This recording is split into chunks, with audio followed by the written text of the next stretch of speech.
Uy, ng pinakamamahal na direktor ng pelikula tato, hindi direktor ng NBI to. Gumagawa ng story.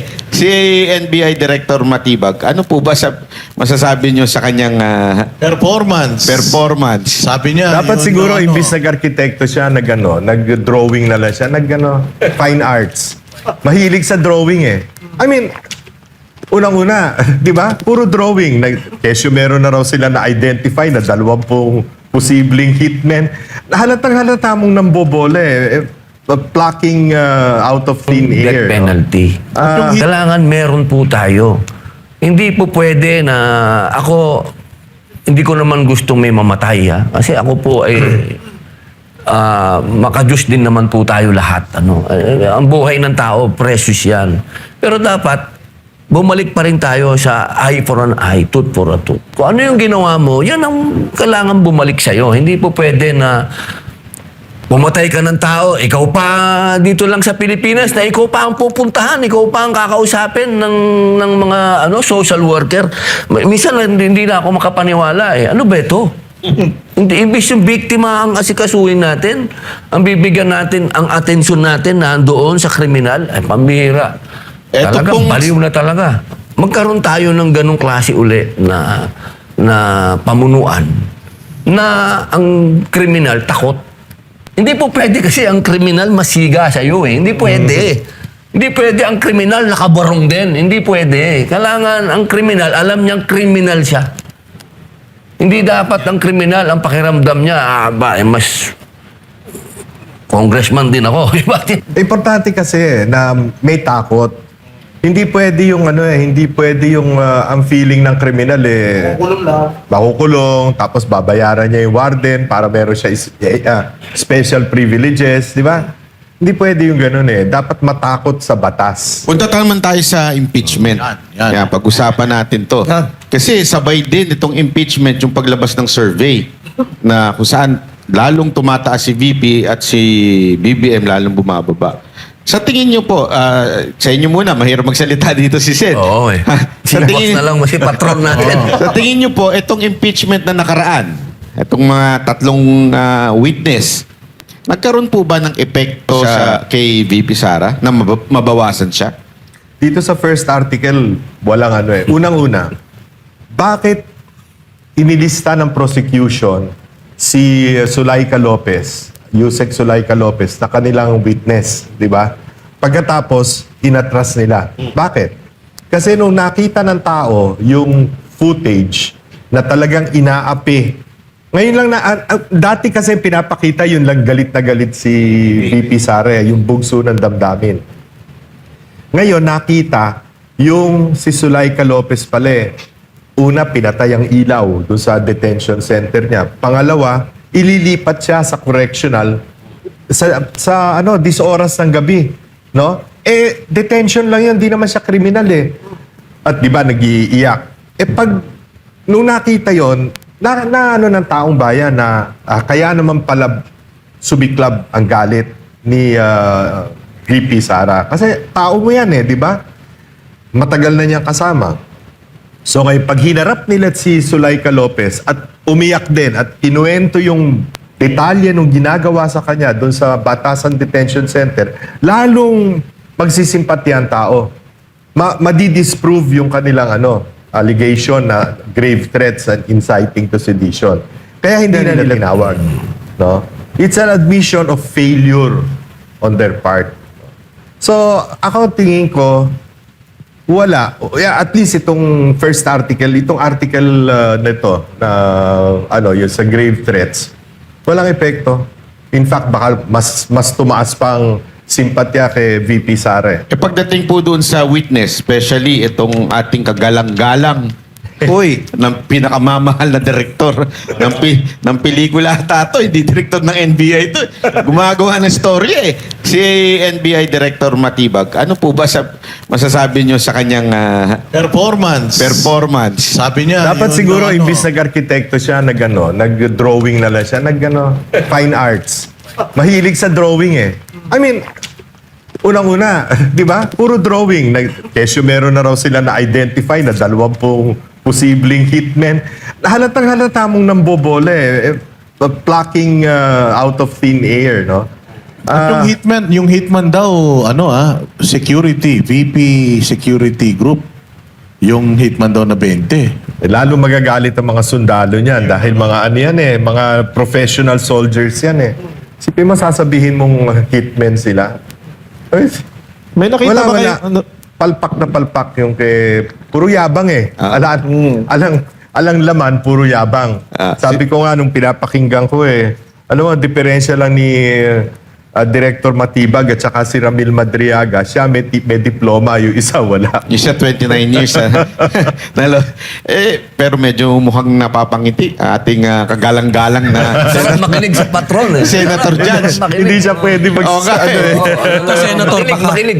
baka pwedeng sagutin ni Parang Senator. nasa hearing lang ako. Sino ba yung napagalitan nyo ron? Oh, sino may maingay? Yung maiingay doon. Yung prosecution kasi nandun sa harap.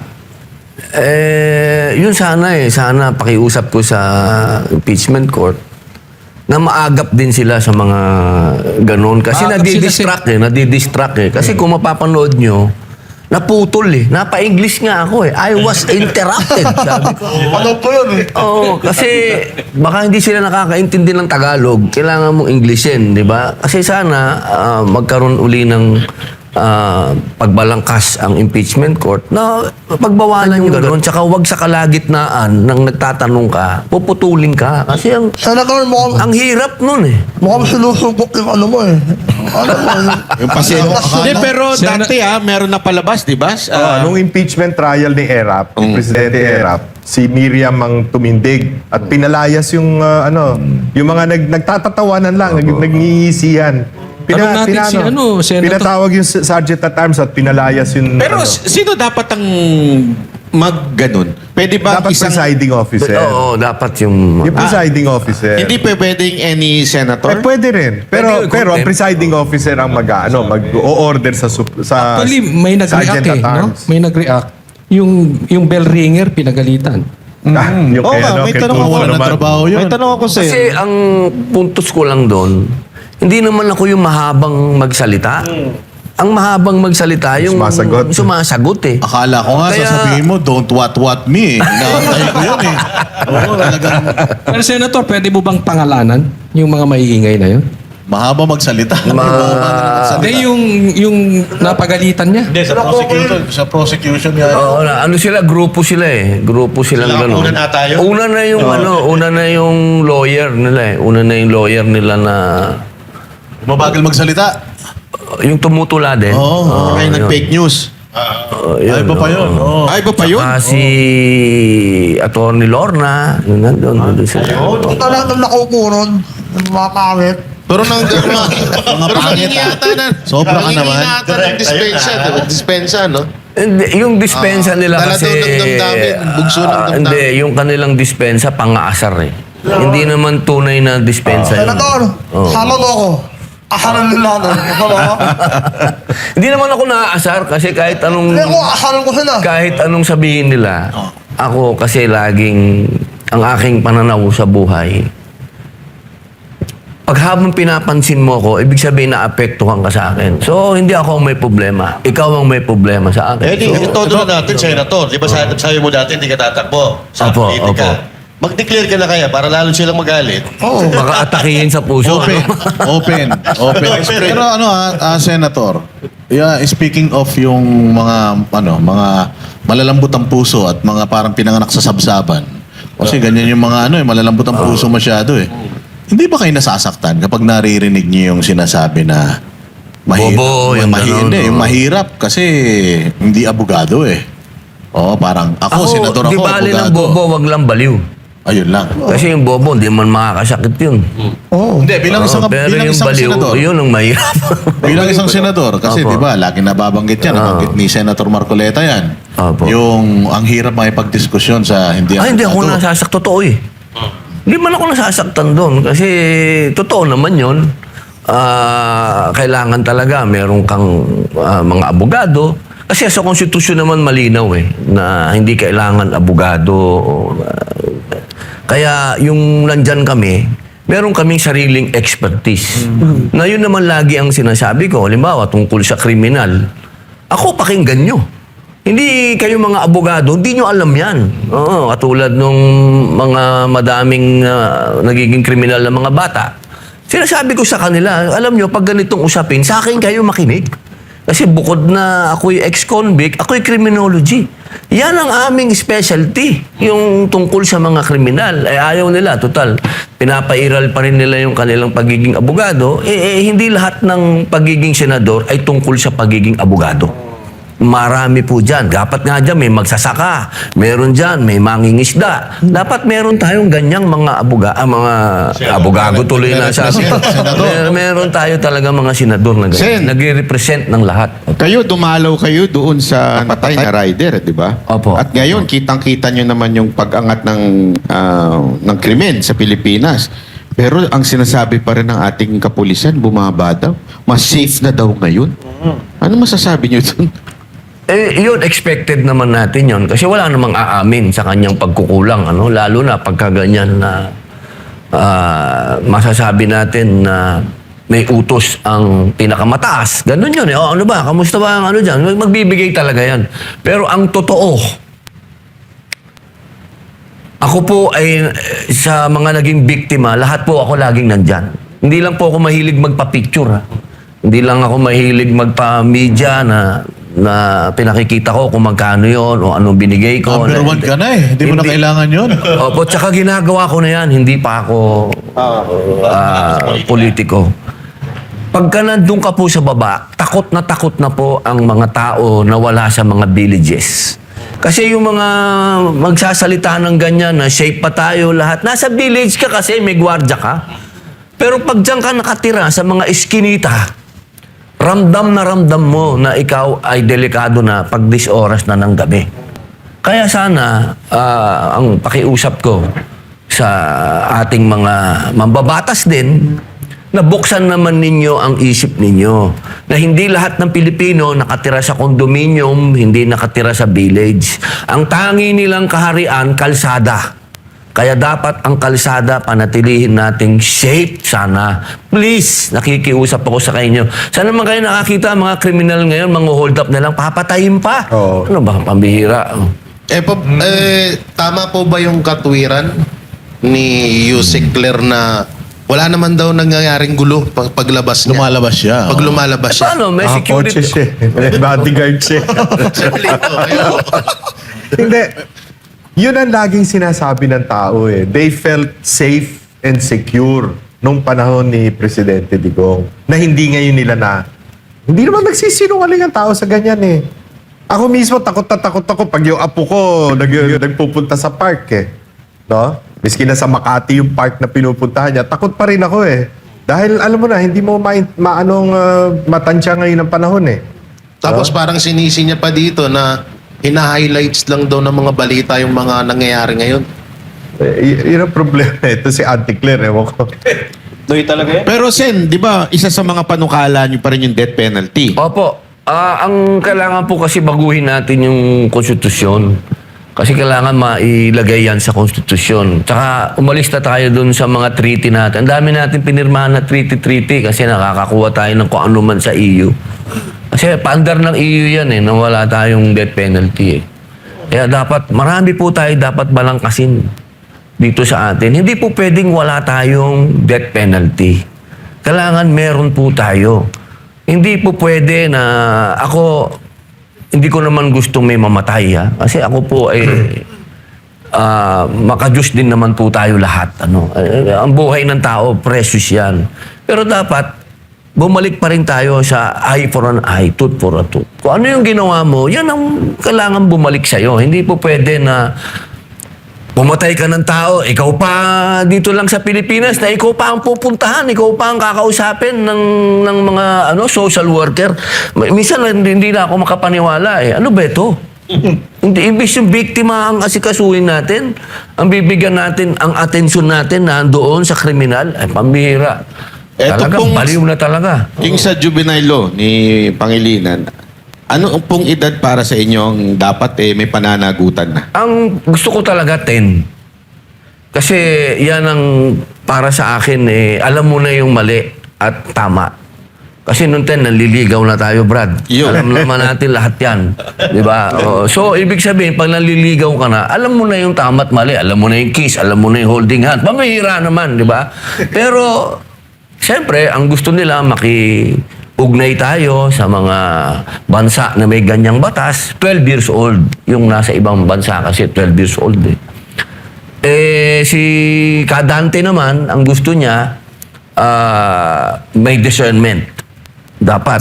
Yung sa akin kasi naman, pag doon tayo sa may discernment, ang tagal ng trial niyan. Oo, kasi Patunayan mo pa yan, patutunayan mo pa. Hindi, para sa akin kasi pagka gumawa ka niyan, shoot ka muna. Shoot ka muna. Kasi naranasan ko pare. Hindi naman ako nagsasalita dahil hindi ko naranasan. Hindi, nagsasalita ako kasi naramdaman ko yan.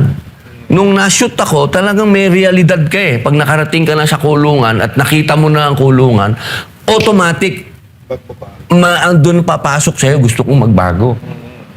Lalo na. Kaya lang, Sen, alam naman natin ang sitwasyon Opo. ng kulungan natin. Bilang ex-convict, sa tingin niyo po ba, mare-reform itong mga makukulong o lalo lang magiging tarantado? Nung pumasok kasi ako sa Bilibid, ang inabutan ko talaga doon, magulo. Pero nung nandun po tayo, nagtayo tayo ng therapeutic center sa loob para sa mga drug addict, sa mga drug offenders. Marami din po tayong ginawa doon sa loob. Hindi naman po tayo nagpalaki lang nung anuman doon. Opo. So, ibig ko pong sabihin, kapag ka-juvenile ang pinag-usapan natin, dapat may juvenile detention center tayo. Huwag nating dalhin doon. Huwag silang isama doon sa mga hardcore. Pero dapat nakikita nila. Kumbaga, ito yung juvenile detention center, ito yung New Bilibid. Nakikita mo ang pupuntahan mo kapag hindi ka pa nagbago. Kasi eye-opener din ng Muntinlupa Pag nakita mo din ng Muntinlupa na nung panahon kasi ni Digong, ang maganda nung panahon ni Digong, kasi nung panahon ko, talagang kalaban ko dyan, yung mga drug pusher Yan, mga drug lord. Yan ang mga nakalaban po natin dyan sa loob. Nung panahon naman ni Digong, nalinis niyan Nalinis yan Gumanda ang takbo ng Bilibid Sana, magkaroon tayo ng ganong klase uli na pamunuan na ang kriminal takot. Hindi po pwede kasi ang kriminal masiga sa iyo Hindi pwede. Hindi pwede ang kriminal nakabarong din. Hindi pwede. Kailangan ang kriminal, alam niyang kriminal siya.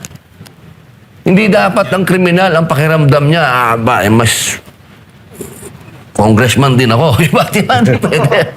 Sir Liso, nabanggit nyo rin sa mga ilang vlog nyo na matagal na rin po kayo na katulad kay Erap, kay Aquino. So, nung panahon na may mga death penalty yung mga unang presidente, anong magandang naidulot niyan sa bansa natin? Natakot. Importante kasi na may takot. Hindi pwede yung ang feeling ng kriminal Kulong lang. makukulong, tapos babayaran niya yung warden para meron siya special privileges, di ba? Hindi pwede yung ganun Dapat matakot sa batas, no? Ang problema dito sa atin, wala nang natatakot sa batas Nakita mo nga yung mga nag-i-slash yung mga truck na galing sa pier, ini-slash 10 minuto na, di ba yung isang na video? 10 minuto ng pilit na kinukuha. Wala pa pulis na lumapit Mano bang may tumawag sa pulis at meron nung nanakaw doon? Wala na. Miski sa Dasmariñas Village, di ba, may nanakawan kamakailan, mga 2 months ago. Yun, napasok pa. Gated subdivision, yung pang-bilyonaryo yun. Andun si Romualdez At saka dala rin niya ng kahirapan ng tao Kasi, di ba, kapit sa patalim yung mga iba walang kakainin yung mga anak So, hindi kaya may... Sinabi mo? Sir Lito. Napasok na magnanakaw yung Forbes Park? Andun si Romualdez Grabe ka, ha? Ano pa? Kaya ka. Ano ako yun? Hindi, pero speaking of doon hindi kaya siyempre yung mindset ng mga kriminal magnanakaw naman din lahat na nasa gobyerno Bakit kami? Lit-lit lang naman. Tama. Hindi nakukulong. Pati yun, no? Diba? Hindi. Yun na nga. Hindi nakukulong eh, di ba? Malinaw na yung ginawa, di ba? Na yung pera ng bayan napunta sa mga multo. Di ba? Kung halimbawa na katulad ngayon, Sir Lito, na wala sa ayos yung batas natin, dapat bang ipatupad ang death penalty ngayon sa panahon ngayon na, yung leader natin, kung sino pa yung lumalaban sa korupsyon, yan pa yung nakukulong at kung sino yung... May point ka dyan, kasi iba na ang husgado ngayon. Oh, Medyo pero- delicates. Hindi naman aabutin ng pag diniscuss natin ngayon yan. Hindi yan, aabutin yan sa isang presidente. Tatagal yan. Tatagal yan. Una-una, simbahang Romano-Katoliko, kalaban ng death penalty yan. No? Kanya umatras si GMA nun Presidente GMA. Dati may death penalty tayo Di ba yung isang rapist, Ichigaray. inano ni Erap. Pero nung pumasok si GMA, pakiusap ng simbahan, umatras siya. Nilift yung death penalty. Kaya kailangan talaga natin ng Pangulo at Vice President na may yag. Di ba? Ayun. Payak. Tibay ng dibdib. Oh, katulad ni Senator Robin. Pare. Hindi kasi kailangan talaga itong Pilipinas parang malala na talaga yung sakit. Kailangan na ng isang revolusyon. Na ito revolusyong papayapa hindi pag-aarmas. Baka may sedisyon na naman dyan. Kailangan talaga ang leader may tapang at may malasakit. Akala Yun ko- talaga. Kailangan hindi traitor ang magiging vice president. Kung magiging presidente si Inday Sara, kailangan ang kanyang vice president yung talagang mapagkakatiwalaan mo. Simulan hindi magtatraidor. Kasama natin. Oo. Hindi, pero sandali. Nung na-interview natin si VP, ang sabi niya, dapat yung Vice President ang focus, hahabulin yung mga magnanakaw, yung mga gumawa ng kasalanan sa bayan. Senator Robin, kung kayo ba, hahabulin niyo po ba yun o pababayaan niyo na lang yung mga... Kung ano ang order ng presidente, dapat gagawin ng vice president. Kahit ano. Kung pwedeng tanggapin mo lahat, tatanggapin mo lahat. Lahat ng sisi, lahat ng ano ng trabaho mo Pero ang nangyari kasi, di ba si Pangulong Duterte, ginawa niya yan. Nakulong pagkatapos. Kayo po ba? Handang Oo. makulong kahit Of course. pagkatapos ng administrasyon ni VP Sara. Hindi, siya na presidente nun eh. Hindi, what's May continuity tayo. Alam nyo, ginawa na ni Presidente Erap yan na talagang siya yung PAC dati. Kung talagang yan ay mapupunta sa kamay natin. Halimbawa lang, kahit hindi naman tayo Vice President, kung halimbawa, italaga niya tayo, di ba, naandan na si Inday, at italaga niya tayo sa anti-crime, papapilang ko yan. Papapilang ko talaga yan. Kasi ako, una, criminologist ako. Nakulong ako. Amoy pa lang ng tao, alam ko na. Tingin ko lang, alam ko na. Ito, loko-loko talaga to. Kasi napag-aralan ko yan Nakulong ako. Kapatid ko, si Kuya Romel, nakakulong din yan sa maximum pa. So, ibig sabihin, yung experience namin, hindi ito nakuha sa libro. Ito'y pinagdaanan namin. Mabubusog ba ang mga isda sa Manila Bay pag sakasakaling ikaw? Formula yan, hindi ko. Pero Sir Robin, Magje-jet ski ka ba sa South China Sea? Alam mo, nung nagpunta ako dyan, naalala yun, nagpunta ako dyan. Kaya unang-una, hindi ko nga alam ba't siya tinatawag ng senador. Siya ang unang-unang pumunta dyan. Ako unang Bago pumabay si nakipagtunggali. Tiveros. Wala lang akong ganong, kasi ang kasama ko noon mangingisda. Wala lang akong ganong klaseng yaman na nakapagdala. May nagpunta doon di ba? Naka jet ski. Wala lang akong ganong yaman na nakapagdala ako ng jet ski. Pero ako, nakipaghabulan talaga ako sa mga China Coast Guard. Talagang may video po yan, may pelikula. Pinalabas pa po yan dito sa SMN. Yung mapapel, ginawa na ba niya yan? Yung may paghabulan dyan? Puro sat-sat din lang yung isang yun Oo pero Sir Robin, may malam tayo. Kasi, ayun nga, sabi naman Sara, pag naging presidente siya, gusto na yan yung vice president niya. Hahabulin yung mga kriminal, yung mga nagnakaw. Okay lang ba sa'yo, habulin mo yung tropa mo, kaibigan mo? Oo, wala namang sa sitwasyon ng Pilipinas ngayon. Hindi dapat tayo kaibigan. Pagka ganyan ang naging mentalidad natin, wala tayong, alam mo, parang dapat ang gawin natin, parang ginawa ng Mother Russia. Ginawa ni Putin. Sinabi niya dun sa mga kaibigan niya, kung hindi kayo magbabago, umalis na lang kayo. Dapat ganun. Itong mga to, iwan nyo dito lahat yung mga kayamanan yung pinagkukuha. Malista kayo. Paano kung ayaw nilang... Ay, wala na tayo. Nag-warning ka na. Alaputin tayo. Paano kung manlalakad? Ano? Paglalaban. Ito, Laban! Lalaban sa Linawin batas. mo kasi. Gawin mo, gulo mo kausap eh. Maglaba eh. I-text mo na lang. Manlalakad. Ayun. Lalaban. Wala tayo. Kala mo, kasi ako yung taong hindi naman ako mayabang. Ganito yan, ganito yan. Nakikwelyuhan. Hindi naman ako ganun, di ba? Pero, umapalag naman ako. Ayan. Umapalag. Ayan ang gusto ko marinig. Actually, Ah, alam mo, inaantay nga ng mga Ano? yung magkaroon ng Richard Gomez part Uy! sa Senado eh. Best friend na natin. Oh, best friend. Pero yung inaantay ng iba, di ba? Yung biglang lusob na lang. Pag umano na yan, ilagay na yung kamay sa ano. Ako manon na yun, ha? Lagi nga nilang sinasabi na ako daw yung mag-uumpisa ng gulo. Hindi po. Nakikita naman nyo, pagka may ganun, pinapasok ko yung kamay ko dito. Ibig sabihin, disiplinado naman po ako. Wag ako siya, manununtok na yan, manununtok na yan po. Kahit naman po nung pinagtutulak ako doon, hindi nakita nyo ba akong... Parang ang niyakap ka ron. Hindi ka ba na-violate noon, Sen?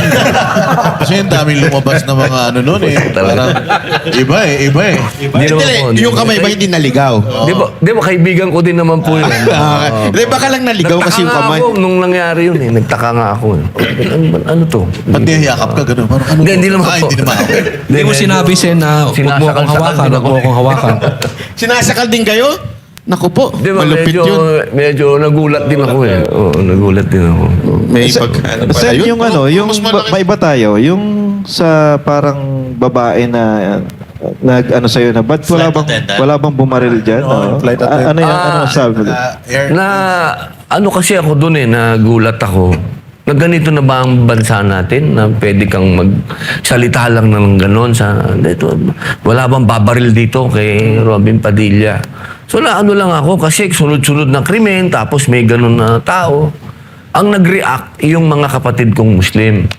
Parang ang gusto nila i-boycott yung isang airline. So nag-react yung airline. Tinanggal nila yung babae yata sa trabaho. So ako naman, wala naman akong intention na mawala. Ang hirap-hirap na nga ng buhay sa Pilipinas. Magtatanggal ka pa ng isang batang babae na hindi lang alam ang sinasabi, na nahawaan lang ng kabaliwan, di ba? Sabi ko doon sa airline na sana ibalik na lang yung babata. Natuto na yan eh.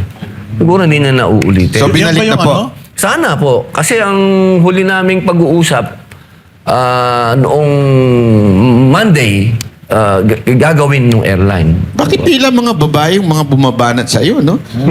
Parang hindi, 'di ba? Kasi si Angel parang kulang sa aruga.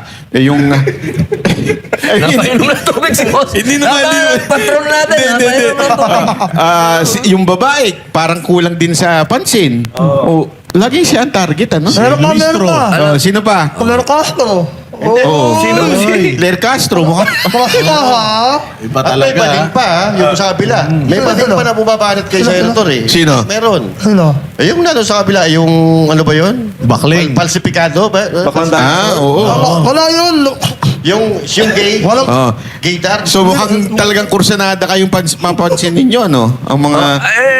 Doon sa mga babae, pwede naman niyo po akong diretsahin. Wag niyo na pong daanin sa ganyan. Yan. Opo, kasi ano pa yan eh, paligoy-ligoy pa tayo. Pwede naman akong diretsahin. Saan kinetic energy o kinetic force galing? Kaya yung ano na yan. Physics na yan, ha? Oo, kasi gano'n ang nangyari sa Senado, may kinetic energy. Parang sinasabi nila. Physics eh, ano nga pa ito? Yun daw mga Duterte, may kinetic, force. Kaya Hindi, makulit na yung mga tao. Eh yan, di naman Duterte yan, yung gustong magpabaril sa'yo. Kung dami niyan, mga baliw. Oo. Kaya pala matagal si Luis Tro. Kasi nakatitig sa'yo, Sen. Talaga ikaw, sir. Hindi ba naglaway? Delikado tayo dyan. Balik na tayo kay Patron. Maganda yung mga usapan kay... Sir Lito Banayo, impeachment. Yung performance ng doon sa article na betrayal of public trust, yung grave threat at saka yung inciting to sedition from day 1 hanggang sa nagtapos kahapon. Anong masasabi mo sa performance ng parehas na kampo? Yung prosecution, ang target nila, kumbinsihin ang tao na masamang tao si Inday Sara. Yung depensa, cool eh. Depensa, defending based on legal precepts. No? Ang problema, hindi naman, ako tingin ko, syempre hindi makakapagsalita si Sen Robin, but ang tingin ko yung mga senador, hindi lamang yung minoriya ngayon na may simpatya, dun sa article na yon kay Vice President Inday Sara, merong mga nasa mayoriya na nabuisit dun sa testimony nung dalawang, yung si Lotok at sino yun, yung mas ninauna, lalo na nung kay Matibag. Kasi halatang nagdo-drawing eh. Nagbobola eh. Diba? Nag-iimbestiga ka ng napakataas na opisyal, pagkatapos mali-mali yung affidavit mo, mali ang pecha. Hindi mangyayari yun eh. You have to be very thorough. Hindi pwede yung pawardi-wardi ang imbestiga. NBI ka eh. Kung pulis patola ka, baka maniwala pa ako. NBI ka, di ba? Kaya ako, tingin ko dyan sa article na yan, hindi lamang yung minority. May mga siguro 4 o 5 doon sa majority na hindi boboto dyan sa... Pero sabi nila kasi lagi nila sinasabi, pasabog. Nung umupo ba, itong si direktor, pinakamagaling na direktor sa Pilipinas, sa kasaysayan. Nung siya ba yung inilagay dyan, nakatulong ba siya sa prosekusyon? May pagsabog ba kayong nakita? Wala. Wala. Director yung sagot. Siya yung Diba? sumabog eh. Hindi, para Englishin natin, it was a big fart. Oo, ha? Ito naman sa issue ng pagsusubpina ng mga tax records, ng AMLAC, ng mga bank statement. Anong masasabi nyo dyan? Kayo ba pabor dyan? Hindi ako abogado no, para mag ano diyan, no. Pero ang tingin ko, meron namang kulatilya yung decision ni Senator Chis Escudero, yung presiding justice, na sinabi na gagamitin lang benchmark yung from 2007 to 2022. Pero ang talagang pwede lamang gamitin doon sa articles of impeachment ay yung 2022 to 2020, hanggang ngayon, 2025 or 2026. Benchmark lang yung kasi hindi pa siya impeachable official nung panahon na yun eh. Merong ganong kulatilya si Chis. Kaya lang yung tendency na baka maabuso eh. Kasi katulad ng laging sinasabi ni Senator Cayetano, nung babaeng Cayetano, sabi niya, kung ano yung nasabi na at narinig na, hindi mo na pwedeng ma-unhear yun. At kasi yung nga, mga na ilabas na rito, hindi mo na pwedeng alisin yun dahil nailabas mo na kahit mali. Kasi diyan lumabas yung kay Matubato ba yun? O Las Cañas, Las yung Cañas, statement ni Las Cañas. So, nailabas, pero hindi naman pala dapat ginamit dahil una sa lahat, di naman notaryado, di naman kasama dun sa kaso, pero nailabas na. At hindi mo na mababawi yun. Baka ganyan din ang mangyari dyan, maabuso yung... Hindi, yun nga. Ginagawa nila kasing demolition job ito kontra kay Inday Sara eh. Maaaring yung mga senador, yung senator jurors, hindi nila makukumbinse. Pero yung taong bayan, baka mabola nila, maloko nila. Ganun ang laro. Halimbawa, yung AMLC, di ba si Kim Enares na dating BIR commissioner, na-interview siya eh. Tahasan niya sinabi, yung AMLC walang karapatang mag-release ng data. Kasi nasa batas yun eh. Yung batas na natin na gumawa tayo ng creating the AMLC. No? Walang karapatan yon.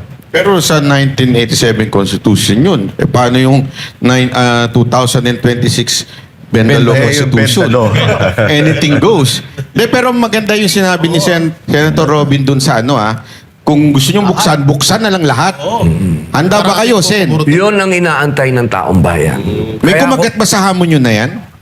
Nung sa salin na gusto ko naman purihin din yung mga kasama kong senador, nung sinabi ko yan nung aking privilege speech, kasi FOI ako yun Freedom of Information.